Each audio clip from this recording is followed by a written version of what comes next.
Well, good evening, everyone. I'm Jennifer Steck with Artburst Studios. So tonight I'm delighted to be joined by Alyson Stanfield. She's worked with, gosh, I don't know, hundreds of artists, maybe even Oh, thousands. thousands.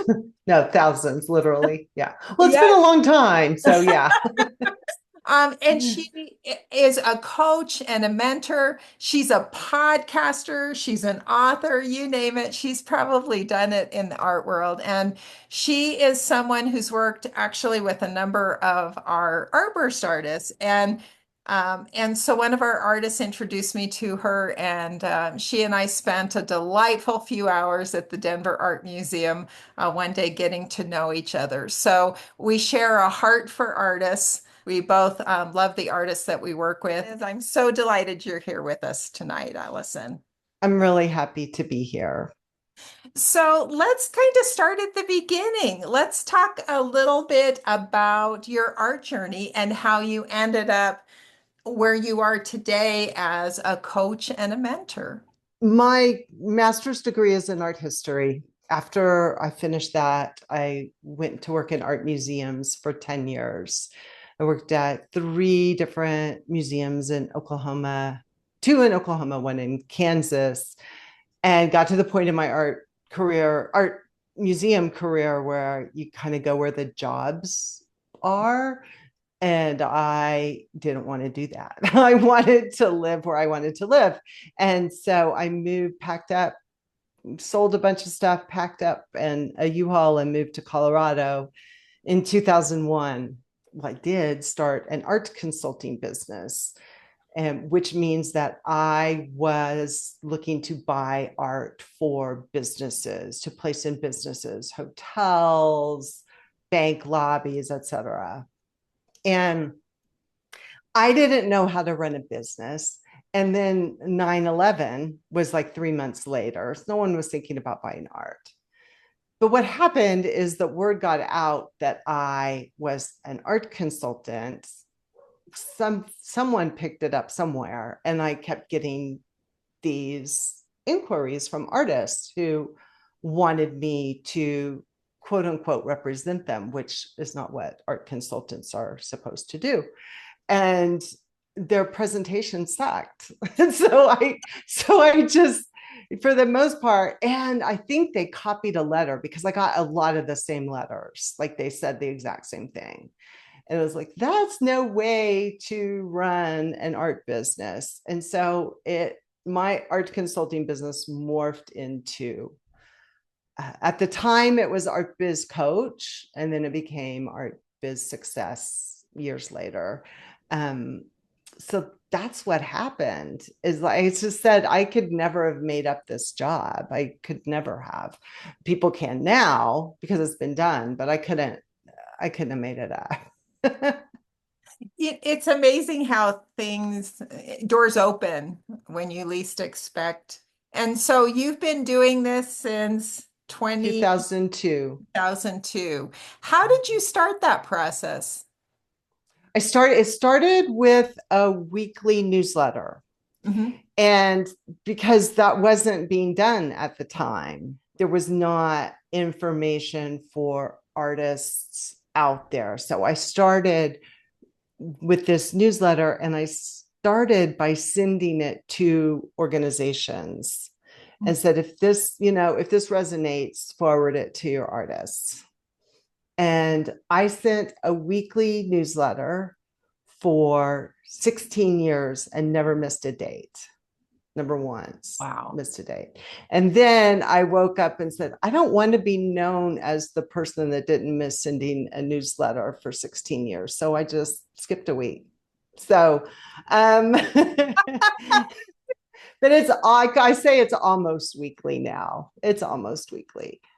And so, as part of that, did you start meeting with artists personally, and how did it grow into what it is today? So the other thing that happened is that I knew how to build a website. Mhm. I knew HTML. long story short is that when I was in the museum, I wanted teacher materials on our website, and no one knew how to do that. So I learned how to do that. And I think I drank a martini every night after coding all day. The business was immediately online. Yeah, I met with artists. I did work, I did everything. I threw spaghetti at it. I think my online classes started in 2003 or four. I say they were so long ago that we used Yahoo groups for online classes. I had a group, a local group. Some of them may be in art. Yeah, some of them are in your Artburst now. Oh, really? Lisa Call and David Castle were in that group. We met in person. I don't even remember what year that was. I did things in person. I did workshops. I started traveling for workshops, and almost immediately, because no one was doing it at the time. No one was really doing this. So yeah, that started. I had physical products. I had CDs. I printed a lot. I went to Kinko's a lot at the time. It was Kinko's. It's Art FedEx now, um, and sent out a lot of stuff in the mail. It seems like you were on the cutting edge for a lot of things because not only that, but you have the podcast now. Well, the first iteration of the podcast was in 2006. So it was early, 2006 to 2010. And some people still remember that. And still, it was a really boring podcast, but they remember it and they'll love it. I mean, it was just me reading my newsletter, is what it was. So that was the first iteration. And then the current iteration started back up in 2016. And the book was published, I'd Rather Be in the Studio was published first in 2008. And then it's had three other editions since then. Oh, well, congratulations. Thanks. I think it's amazing how you kind of pivot and you keep recreating yourself in the technology that the artists need to use too. Yeah. So you're evolving along with what it is that you're teaching the artists that you work with, which I think is really cool. Yeah, I hope so. I think it's necessary. I hope that I model that. My business model, I mean, while the core is kind of the same, the way I deliver it changes regularly. You talk about doing a newsletter every week. I can't imagine writing HTML and doing newsletters and doing printed materials and doing CDs and doing all of that at once. It was exciting. And I didn't it evolved, and you would get ideas from someone and you go, I should do that, and then add that. And it evolved. Honestly, if I look back, I'm like, oh, I'm horrified at that material. But it was helpful to some people at the time, right? Yeah, it was. I look back, I was doing the artist interviews primarily when COVID hit, and I look back and look at those and go, well, I didn't even know how to pin people on on a Oh, on Zoom, so it would bounce back and forth in between people. But we live and learn, and I think again we meet people kind of where they are at the time, which I think is really helpful. What is it that you love about working with artists? You've done it a really long time. it's challenging. Mhm. I love a good challenge. But no, seriously, I love their generosity. I love their optimism. I love their like raw honesty and humility. And I love their gratitude. I mean, the artists are that I work with thank me for giving me their money. And I am only able to do this because they trust me. And um, yeah, it is such a blessing to have. I have a drawer full of physical thank you letters that I've treasured from throughout the years, with a hand painted, hand drawn, and I mean all this stuff. It's that just makes me feel great. Oh, no doubt. As I looked over your website, and you and I did a podcast early on, well, a few months ago, I guess it was. And going on your website, what I really liked was the tough love.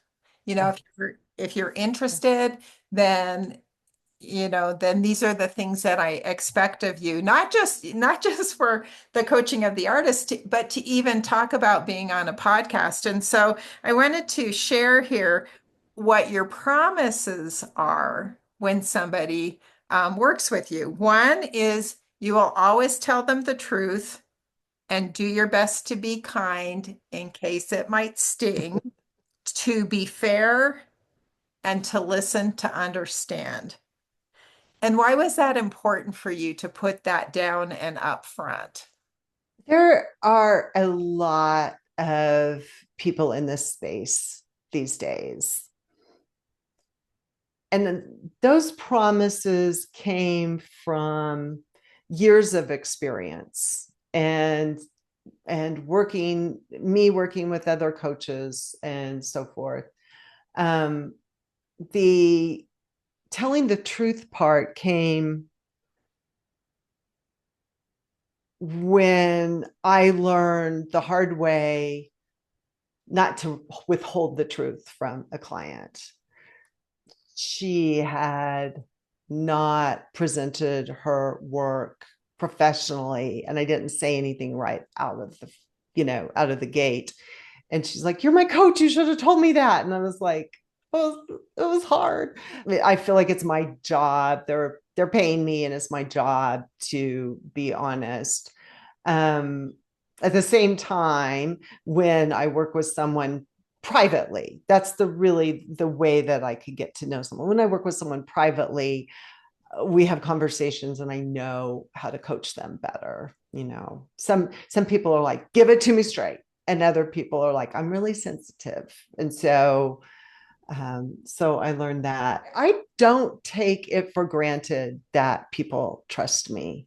I really don't. I say that on my podcast all the time. "Thank you for your trust," because I really mean it. There are so many other people that you could listen to, and you can Google things and so forth. So I guess I just want people to know what to expect. The tough love thing is important to me because I expect a lot from my clients, because if I don't expect a lot, then they won't deliver a lot. They won't make progress. Well, and I think I view it as you are as invested in where I want to go, Yeah. almost as I am. And the only way I'm going to get there is to have somebody along the way that's going to show me the ropes, um, help be my accountability partner. Yeah, I mean, you've been doing it for a number of years, and when you have done it for that many years, you've learned a lot of things that can be extremely helpful to people.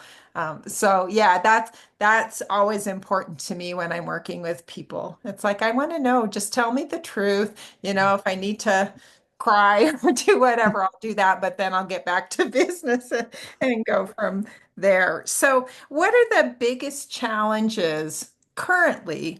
Um, Facing the professionals that you work with, and how are they addressing those challenges? It's a tough time. At first, I wanted to answer this questions about the economy and tariffs and the doo-doo show that it is out there. But artists are just concerned about the next day, right? Yeah. The biggest challenges that my clients have, and I've talked to a number of people one-on-one this week for people who are interested in my programs or whatever, are distraction, Mhm. prioritization, and organization. The work is important, and I will always prioritize the studio work above all. But this, or thinking that they have to do everything and then kind of doing nothing, is a challenge. The people that feel, we may talk about success, which has its whole, a whole other, it's a very loaded word, but the people that feel more successful feel like they have a grip, that they control things. Yeah. And when you are distracted, when you are disorganized, you just don't feel that way. And I don't think that's unique to artists. It's probably rampant in anyone that owns their own business, one person business. But those are the biggest challenges. You want to know how they overcome those? Well, how do they make progress? Maybe not overcome, but make progress. Yeah. Well, this is why I'm so big on systematizing and having systems that can support you and your growth.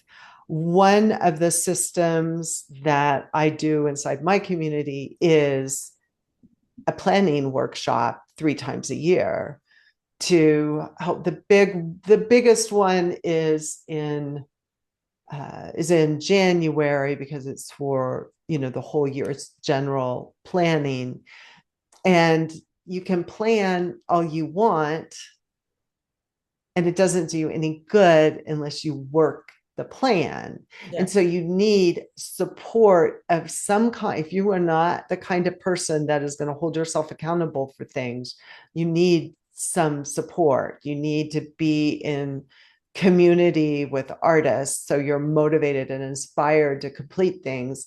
And you might need accountability partners. You might need a coach. In our community, one thing we do every week is I post a progress report. I ask for progress for the week. And people know that they can come there and report on themselves. And they have this whole worksheet that if they don't come, they can do it themselves. The way I hold myself accountable in my business is I have a part-time team member. We meet twice a week and we go over everything. We just go through every project and task that we have. I don't know if I would do that on my own. Like Oh, true. it's super helpful. I think I might just keep working. Like I might not just take the time to do it. Because I have been without an assistant for a short period of time 5 years ago before she came on board. And, I did my best. That was in the middle of COVID. And I did my best, but it's hard without the support. Super hard. It is. And the artist can do that too by just having another artist Yeah. friend. I know some artists who do that. And it's funny you talk about that because as you're talking about it, I realize even Artburst, I get together on a Yes. regular basis with my technological guru Yes. kind of. I mean, we get together weekly and we catch up on things. I hadn't really thought of it that way, but it's That's exactly true. what that is. Yeah. Exactly what it is. If artists get together, they need to worry about being too nice to one another.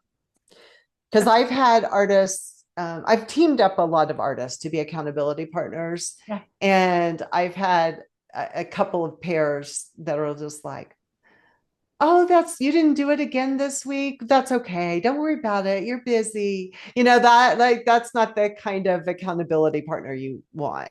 You want someone just like going, okay, when are you going to do it? At the tough love. We're back to the tough love, Yeah, yeah. honesty and tough love. I, My clients know that one of my favorite questions is, well, when are you going to do that? yeah, I need that commitment. We talk a lot about, well, with Artburst, when we get together with the artists, the value of a good deadline. It's true. Artists love deadlines. Yeah. Yeah, yeah, Yeah, so prepping for a show, yeah, I think it's been so helpful for me to know, and then you map backwards and figure out what you need to be doing each week. But if I don't have a deadline, sometimes it seems so far in the distance, yeah. I don't pay too much attention to it. So Yes, yes. now for artists just starting out, do you have a couple words of advice for them as to where to begin? Where to begin with a business? With the business, with their art journey. They need to remember that everything revolves around the work. A lot of artists get sidetracked by got to get more social media followers, got to build my list and so forth. The work has to be paramount in everything they do.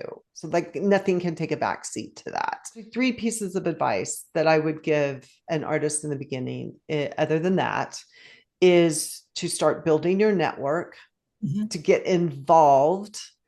The other artists that you know, the other people in the arts community that you know are going to be your source for opportunities.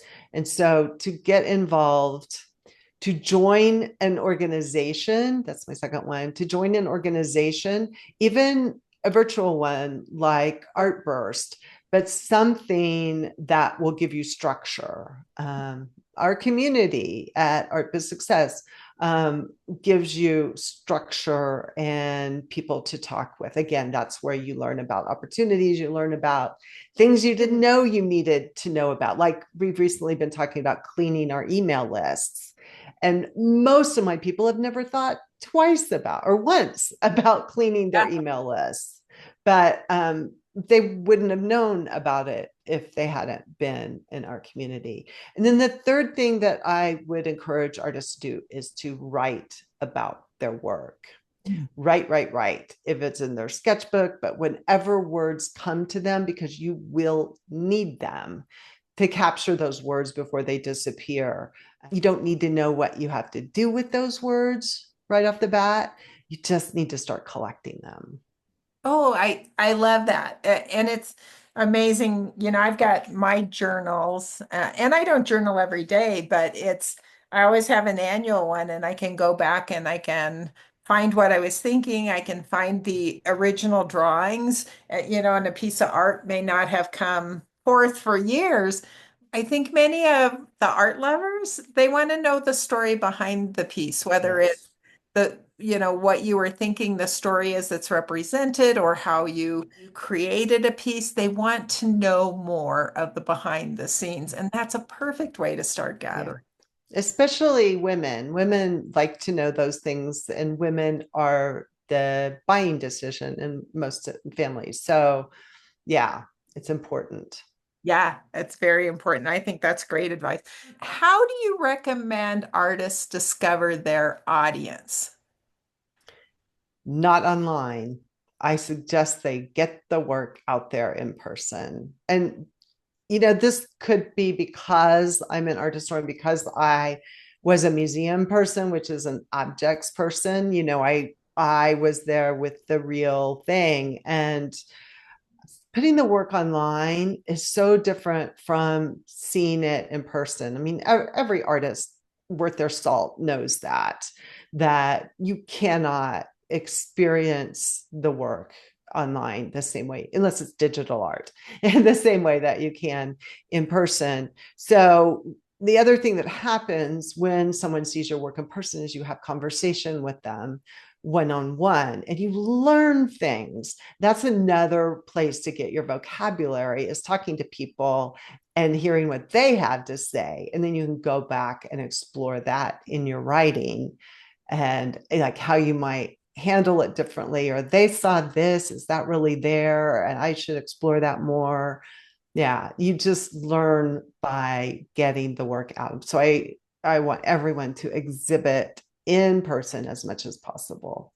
Yes, there's a lot of opportunities out there to do that, and Yeah. even if it's just a piece at a time. And there is nothing like standing there and just even watching people Yeah. experience your work. Yeah. Yeah. Being an artist isn't all about creating. So what's involved in becoming a, a working artist where you're actually selling your work on a regular basis? Where do we begin? I mean, some of the things that I've already said, we have to remember that the work has to come first. The artists who are selling on a regular basis aren't doing so because their marketing is better. They're highly focused on the work, but also the support and accountability is huge. It's all about your network. And it's not just because it's on my mind. We just did a workshop last week on this, but the people that you know and who love you love your art, or are even halfway interested in it are the ones that are turnkey to your career. So that's why it's so important to get out there, but it's important to build the network and to stay in touch with them. So even if you, let's say you want a gallery, and galleries are problematic for a whole host of reasons these days. They're having just as many problems as everyone, probably more because of their overhead than everyone else. But even if you wanted to get into a gallery, you have to, I mean, that's a people's game. That's not a, I'm going to send you some JPEGs and you're going to accept my work game. That is a relationship that's nurtured over time. I know that this is scary for some people, but I promise to tell the truth. And the truth is that you got to know people. Yeah. In that sense, you don't, no one has the leg up, right? Unless you have like a terrible personality or you hate people. And there are artists that hate people. That's problematic. It really is. So I would say focus on the network. It's amazing the people that you'll be introduced to. So just continuing to expand that. And sometimes it's hard to get out from behind the canvas and get out there and to, be confident talking about your work. But yeah. Yeah. And so I think you need to figure out how you work and how, I mean, networking for you can be, I've really admired this artist. I want to go to their open studio and meet them. And that's a big step. Or I want to buy them a cup of coffee and just talk to them. And, everyone loves flattery. So if you always lead with flattery, it will get you somewhere. It will. It will. Let's talk a little bit about kind of the other side of the equation, and that's as an art collector. What draws you and has drawn you in the past to specific pieces of art? What do you love, and what kinds of art do you collect? If it's in person, I might be drawn to a color or a subject matter or a shape, but that's not what holds my attention. It's something piques my curiosity about it.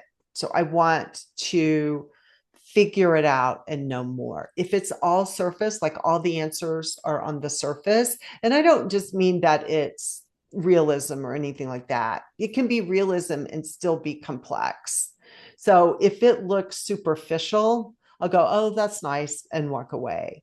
But if I feel like there might be more, I will explore it. Yes. And Yeah. what turns you away from certain pieces? Sloppiness. What you mean by sloppiness? Artists who don't know their craft. Mm. So they are slopping paint around on the surface, and or they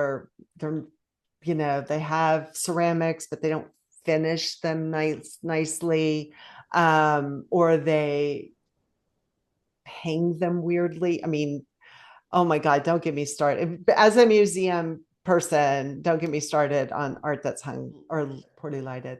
And so art that isn't presented, like it's like the artist doesn't really know what they're doing. So it looks very amateur. And honestly, there's a lot of successful artists out there who aren't sloppy, but whose work is very surface. It's just about how they can put paint on the canvas. I think it's fine to look at, and it might be nice decorating a hallway or something, but it's not, I want to like try to figure things out. Yeah. Yeah. I like that too. And kind of Mhm. every time you walk in the room, you see something just a little Yeah. different that you haven't seen before. Yeah. Yeah. Yeah. I like a challenge. That's why I work with artists. I like a challenge. Well, and you see a lot of art. I mean, with all the Yeah, I art do. you work with, you see, you're able to see the growth of the artist too from when they first begin with you as their skills develop over the years. That has to be fun. Yeah, it's been fun. I was thinking of a couple artists recently whose work has totally changed. And I mean, it's exquisite. And I love the changes in the work. And it's just been fun to see that evolve and to see them evolve as professionals, as business professionals. Yeah. Yeah. Really rewarding, I'll Yeah. bet. Everybody has a different idea of what is the most amazing art out there, which is really the fun part of art because there can be a piece that I don't particularly care for Right. that you absolutely fall in love with. And when you're first beginning collecting, it can be a little intimidating. There's a lot of different kinds of work out there. How would you suggest a newer art collector narrow down their search? I know that Artburst is an online digital platform, but I really want the collectors to go see the work in person. I want them to see lots of art. I want them to look at lots of art online too. Look through Instagram and, look through this, make your feed just artist suggestions and just keep looking and train your eye. Um, I would just say trust yourself because you know what you like. And this is, of course, presuming that you're not buying for investment, which some people, plenty of people do. That's not, I don't think that's yours audience or my audience. So we're not really interested in that.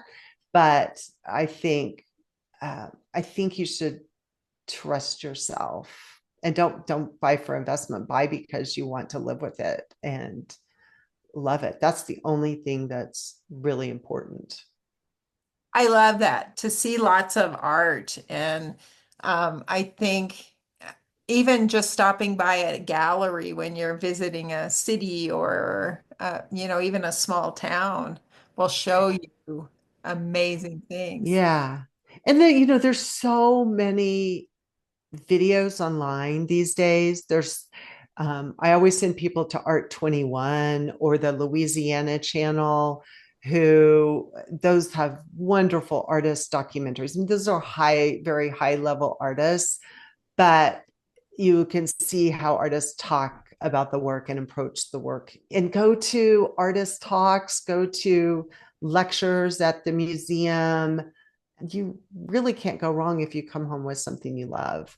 And most people, not most people, I won't say that, but a lot of people buy art. You asked about my collection. I'm looking at a bunch of pieces over here. They're all artists I know. I mean, I don't buy art from people I don't know.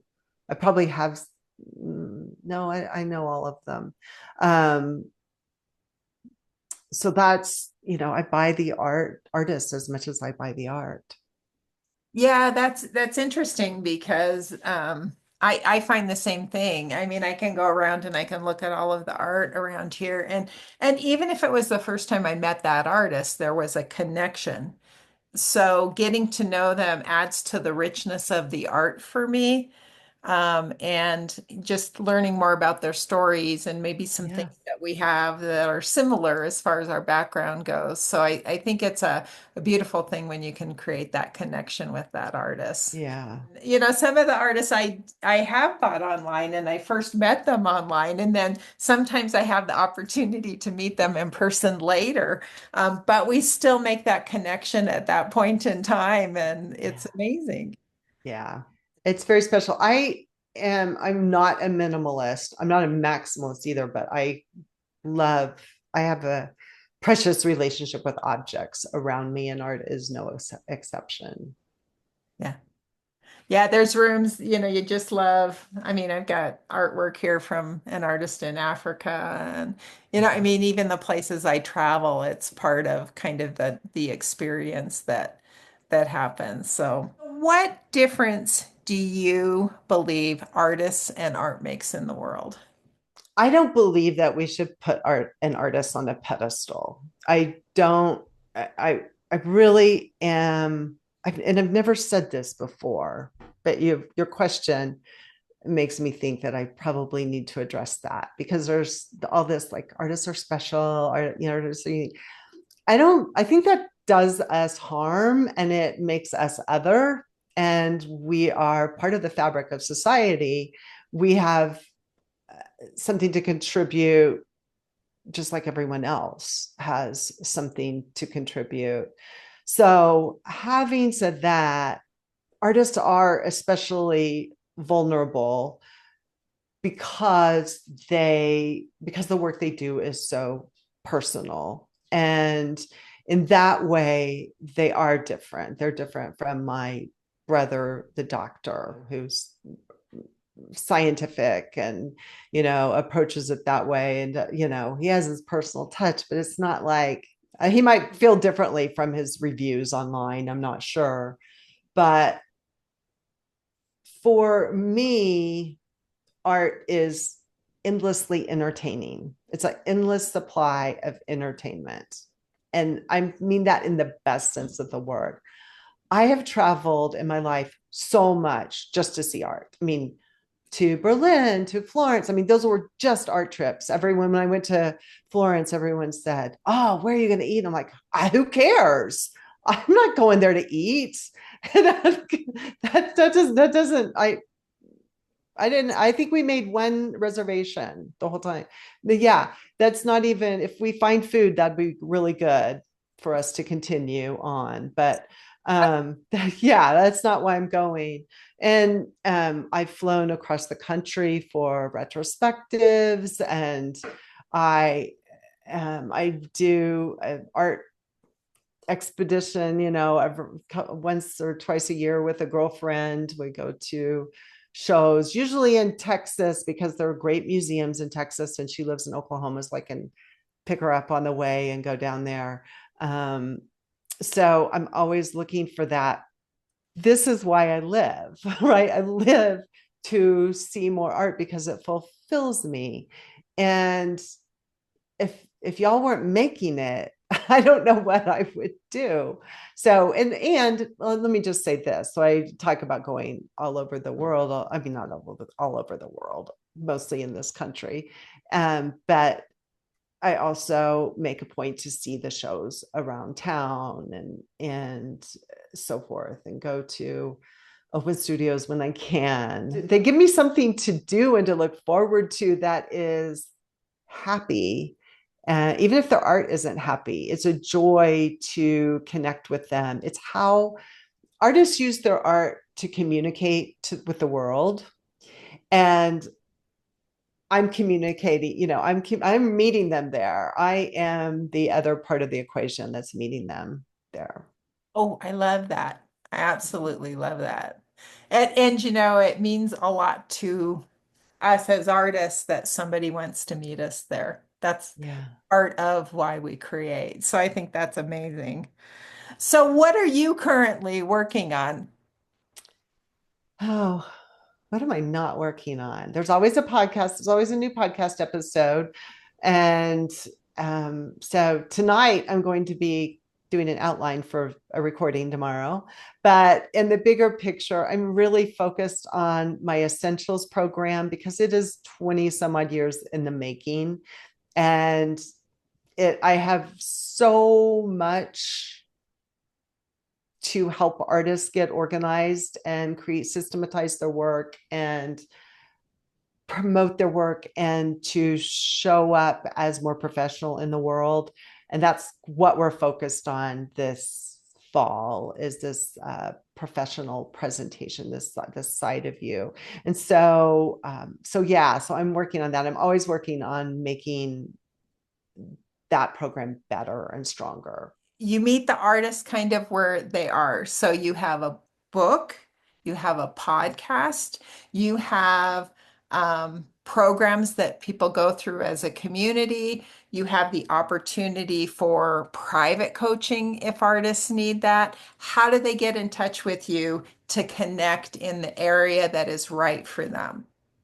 Right. So they can go to artbizsuccess.com and click on the work with me button that's at the top, and you can see options there.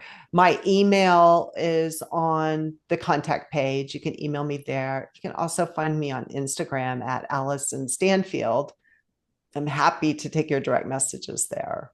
I used to listen to a lot of music, and these days when I get in the car, I just find myself, I've subscribed to all of these fun podcasts. And you talked about it earlier about following artists on Instagram and on in different places so that when you open, your social media feeds, you're seeing art, you're seeing things that speak to you. And I'm finding that I'm loving listening to the podcasts because I can filter it to things that, help feed me and Right. get me excited. So, Yeah. or challenge me sometime cleaning up my email list or doing the other things that absolutely need to be done a bit at a time. Yeah.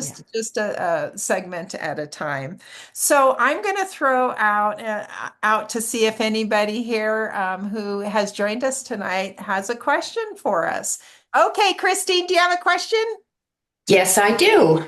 Alison, you said that writing is important, and I fully agree. However, AI is in everybody's realm now. When AI writes or edits our copy, does that take away from the authenticity, from the message, from being able to actually talk about your work really from the bottom of your soul? So, what role does AI play for you? I know it's a tricky question. Yeah, I love AI, big on AI, and you were in my workshop last week, Yes. right? Yeah. And so I made an AI GPT for people to help people with their correspondence, trained by my years of experience with AI. And um this is why I want you to write. This is why I want you to journal so that you know your voice. I have this I'm training a new GPT for myself, and I have this list going that words that it uses that I hate, phrases that I like hate. I'm like, I need to add this to its instructions to never use these. Um, but the only reason that AI works for me, I think, is because I had 20 some odd years of text written by myself before that. And so I don't ever go to AI and say, could you write me a letter that, says this? I say, here's a letter that I've written before. Can we make it better by doing this? And yeah, that's the only way that I use it. The biggest part that I use it on is the podcast material, because I have the interview, and then I have it help me extract from the interview, and that saves me tons of time. I used to pay a lot for someone to help with some of those things. So I believe it's a tool. It's a great collaborator if you know how to use it, and if you know yourself. If you don't know who you are and what you're about, you could get in a lot of trouble with it. I have artists sometimes in my community.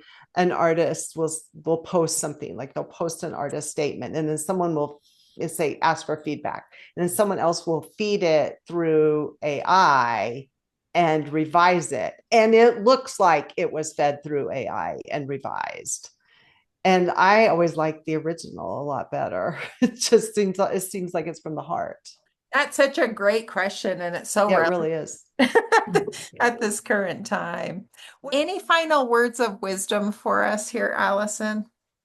Yeah, you kind of alluded to it a minute ago when you were talking about the work that you do, and you said a little bit at a time.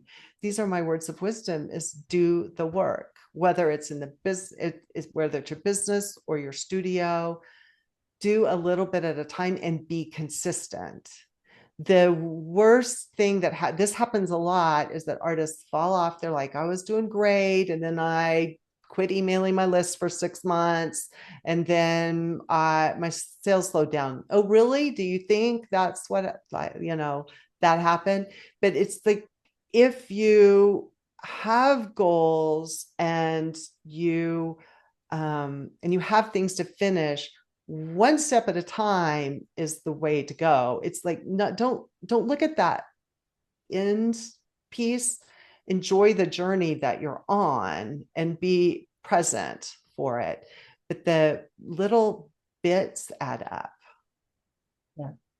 Well, they absolutely do. And it's amazing how quickly they add up, like you said, when you're consistent. Well, thank you for joining us so much, Allison. There's so many nuggets of wisdom in what you're saying. And I love talking to artists and people who support artists in the community because I learn something every time. And everybody has such a different but fascinating story and brings something special to the equation. So thank you so much. For any of you who are interested in meeting up with Alyson or conversing with her, make sure you visit artbizsuccess.com. And her email's on there. Connect with her, and you'll see how special a person she is when you connect with her directly too. So I've enjoyed meeting her over the last few months. It's been a real treat, Alyson, and I look forward to going to the museum with you one of these days again.